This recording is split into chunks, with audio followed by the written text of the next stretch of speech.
जी अस्सलाम वालेकुम dear students आज हम चैप्टर 6 का लास्ट टॉपिक करने जा रहे हैं जिसका नाम है ब्लड फ्लो। तो यानी कि ब्लड हमारी जो वेन्स हैं या आर्टरीज हैं उनमें किस तरह से फ्लो करता है और उसको हम डिफाइन कैसे करते हैं ब्लड फ्लो को। और ब्लड फ्लो जो है उसको मेजर कैसे किया जाता है जिसको हम ब्लड प्रेशर भी कहते हैं नॉर्मली। तो इस टॉपिक में ये चीज़ें हम आज कवर करेंगे। तो मतलब ये हमारे टॉपिक का गोल है कि ये इस टॉपिक में हमने एक स्टडी क्या करना है। तो चलिए स्टार्ट करते हैं। ब्लड फ्लो को स्टडी करने से पहले हमें ये पता होना चाहिए कि ब्लड बेसिकली क्या चीज़ है। तो यहाँ पे मैंने कुछ पॉइंट्स डिस्कस किए हैं। पहली बात तो ये है कि ब्लड जो है वो इनकम्प्रेसिबल फ्लूइड होता है, यानी कि इसको हम कंप्रेस नहीं कर सकते। लाइक आपके पास अगर गैसेस हैं तो उनको आप पता है आपको कि वो कंप्रेस हो जाती हैं, यानी कि उनके जो मॉलिक्यूल्स हैं वो दूर दूर होते हैं। तो जब किसी सिलेंडर के अंदर अगर गैस आपने फिल की हुई है तो अब आप उसको अगर प्रेशर देते हैं, बाहर से अप्लाई करते हैं प्रेशर, तो वो गैस कंप्रेस हो जाएगी। तो लेकिन जो ब्लड है वो ऐसा नहीं करता, उसमें ऐसा नहीं होता, तो उसको हम कंप्रेस नहीं कर सकते। दूसरी बात यह है कि डेंसिटी जो होती है ब्लड की of blood is nearly equal to water. तो जो ब्लड की डेंसिटी है वो वाटर के ही इक्वल होती है। और हमें पता है लास्ट टाइम हमने किया था कि जो वाटर की डेंसिटी है वो इक्वल होती है 1000 किलोग्राम पर मीटर क्यूब के। ठीक है, तो फिर जो ब्लड की डेंसिटी है वो भी इतनी ही होगी। थर्ड पॉइंट है कि viscosity of blood is greater than water. अब ये बात यहाँ पे है कि जो विस्कोसिटी है ब्लड की वो ज्यादा होती है वाटर की निस्बत। और कितनी ज्यादा होती है? 3 to 5 टाइम्स। अब डेंसिटी तो इक्वल है लेकिन विस्कोसिटी ज्यादा क्यों है? बेसिकली होता ये है कि जो ब्लड है उसके अंदर जो रेड ब्लड सेल्स हैं वो कॉज होते हैं विस्कोसिटी के ज्यादा होने की। ठीक है, तो ऑलमोस्ट जो है वो 50% जो आपका ब्लड है वो रेड ब्लड सेल से मिलके बना होता है। तो इसलिए उसकी जो विस्कोसिटी है वो वाटर से ज्यादा है। तो अब हम देखते हैं कि ब्लड प्रेशर क्या है। देखिए वैसे नॉर्मली आपने देखा होगा कि ब्लड प्रेशर मेजर किया जाता है, लेकिन ब्लड प्रेशर क्या है आपने नोट किया होगा। जो वेन्स हैं या आर्टरीज हैं वो थोड़ी सी ना फूली हुई होती है ऊपर की तरफ।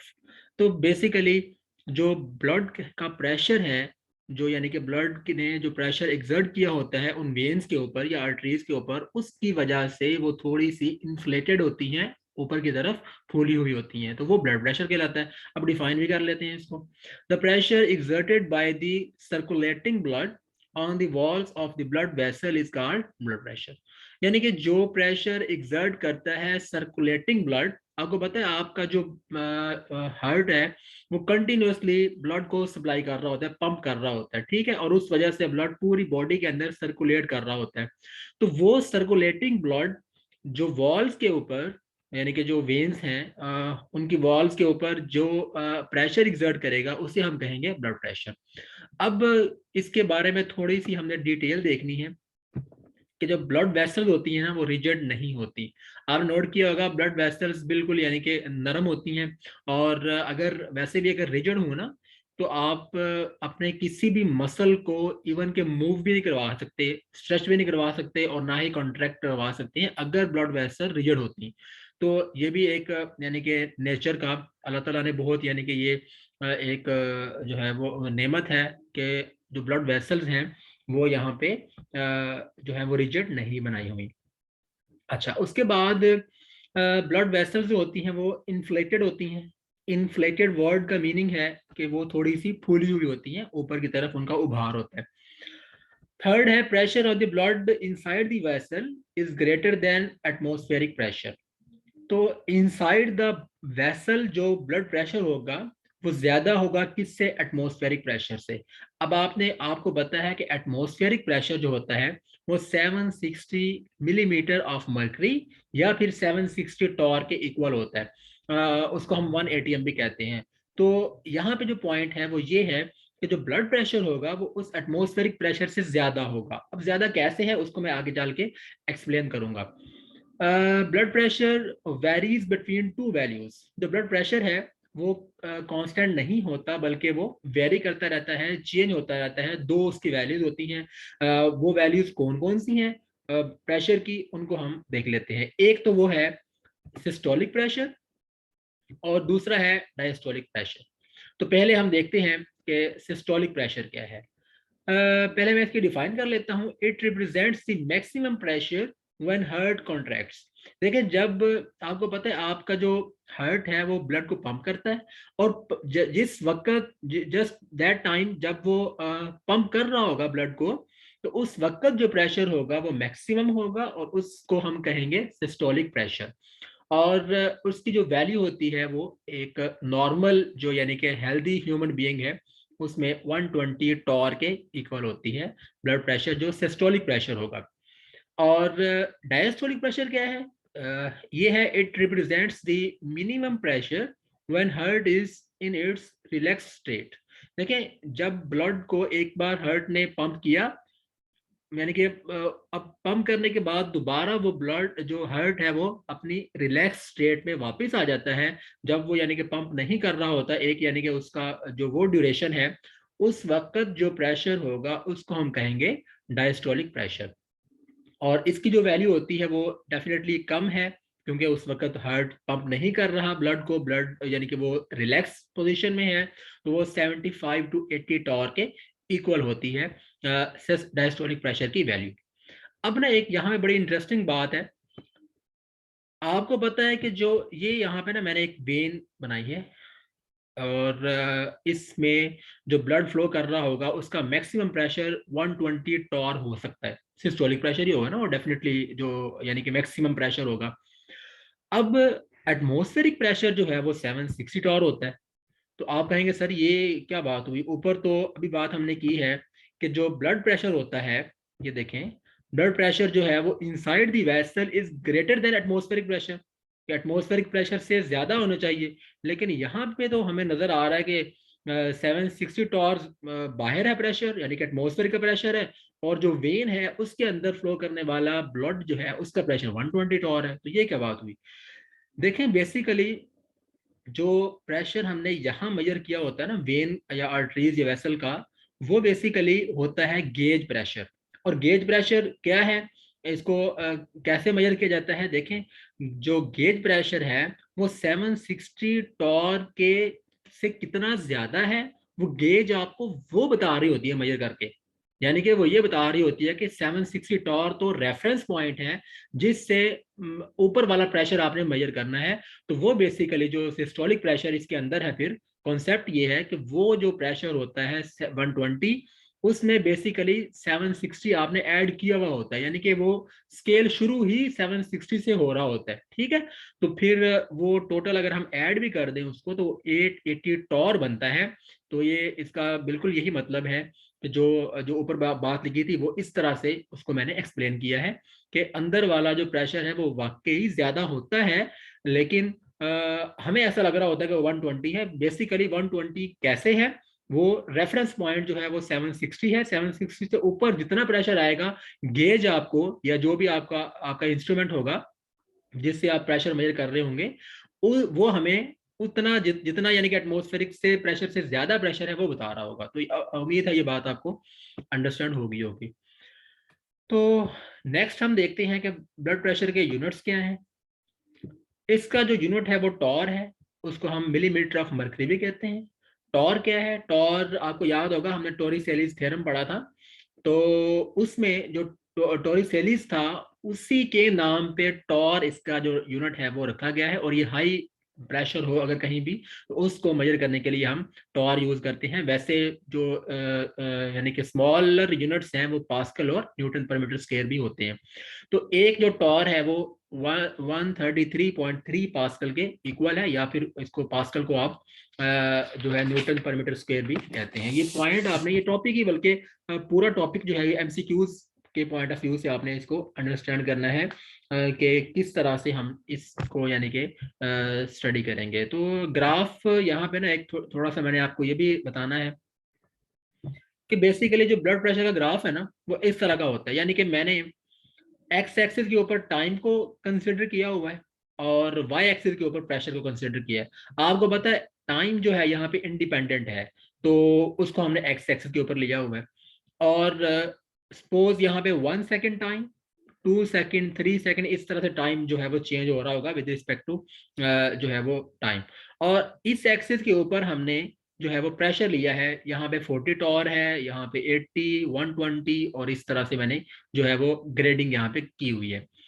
अब जो मैंने ऊपर बात की थी कि जो ब्लड प्रेशर है वो कांस्टेंट नहीं रहता, बल्कि वो क्या हो रहा होता है, कंटिन्यूसली चेंज हो रहा होता है। यानी कि पहले आपका जो ब्लड है वो रिलैक्स स्टेट में होगा, सॉरी जो हार्ट है आपका वो रिलैक्स पोजीशन में होगा, उसके बाद वो पंप करेगा, तो प्रेशर थोड़ा सा ज्यादा हो जाएगा।